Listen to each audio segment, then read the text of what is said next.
বিশ্বনবী এসে বললেন, ইয়া রাসূলুল্লাহ, আমাদের ঈমান আছে কি না এটা বুঝবো কেমনে? হুজুর বললেন, ইযা সারাতকা হাসানাতুকা ওয়া সাআতকা সাইয়্যাতুকা ফাআনতা মুমিন। ইযা সারাতকা হাসানাতুকা, যখন ভালো কাজ করলে তোমার অন্তরে প্রশান্তি আসে। আল্লাহু আকবার।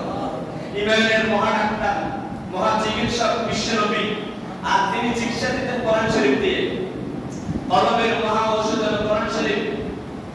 তাহলে আল্লাহর রাসূল বললেন, ইযা সারাতকা হাসানাতুকা ওয়া সাআতকা সাইয়্যাতুকা, তুমি যখন কল্যাণ কোনো কাজ করবে, কোরআন শরীফ তেলাওয়াত করবে, নামাজ পড়বে, অসহায় দরিদ্র মানুষের পাশে দাঁড়াবে, মসজিদ মাদ্রাসার খেদমত করবে, মানুষদেরকে সালাম দিবে, এই সব নেক কাজগুলো করার পরে যখন তোমার অন্তরে প্রশান্তি আসে, তোমার কলবের ভিতরে আত্মতৃপ্তি আসে, তখন তুমি বুঝতে পারবে তোমার ঈমান বহাল আছে। আল্লাহু আকবার।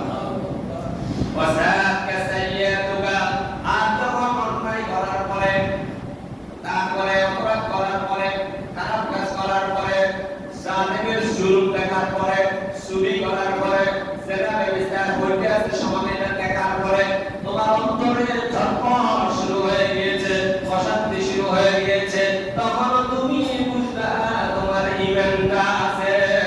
আল্লাহু আকবার। তাহলে তুমি যখন ভালো কাজ করলে অন্তরে প্রশান্তি আসবে, অপরাধ হয়ে গেলে, অপরাধ হতে দেখলে তোমার অন্তরে খারাপ লাগবে, তখন বুঝবা তোমার ঈমান আছে। কথা বলতে আছে।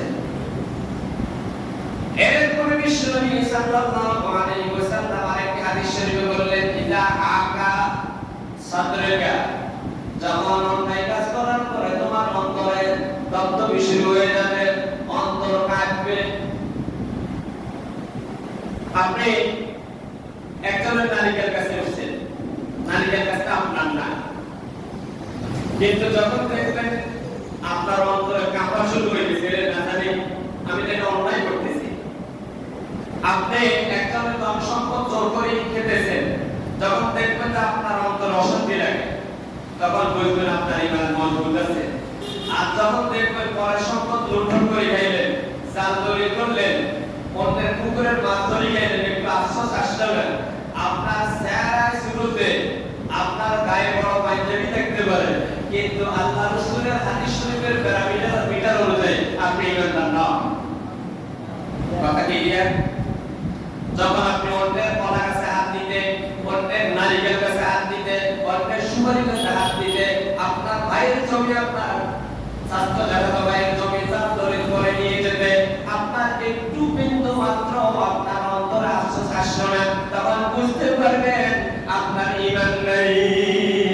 তখন আপনি আব্দুল করিম, আব্দুল রহিম, আব্দুল জলিল নামটা হতে পারে মুসলমানের, আসলে আপনি এখন টাকা বেঈমান।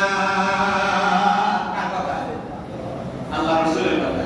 আল্লাহ রাসূলের সাহাবায়ে কেরাম জিজ্ঞাসা করলেন, হুজুর আমরা তো মুমিন, এটা মাপার কোনো যন্ত্র আসেনি আপনার কাছে? হুজুর শর্টকাট বলে দিলেন, যখন ভালো কাজ করলে তোমার অন্তরে প্রশান্তি আসবে, অপরাধ করলে অন্তরে সবটুকু শুনে যাবে, অন্তরে অশান্তি লাগবে, তখন তুমি বুঝবে যে তোমার ঈমান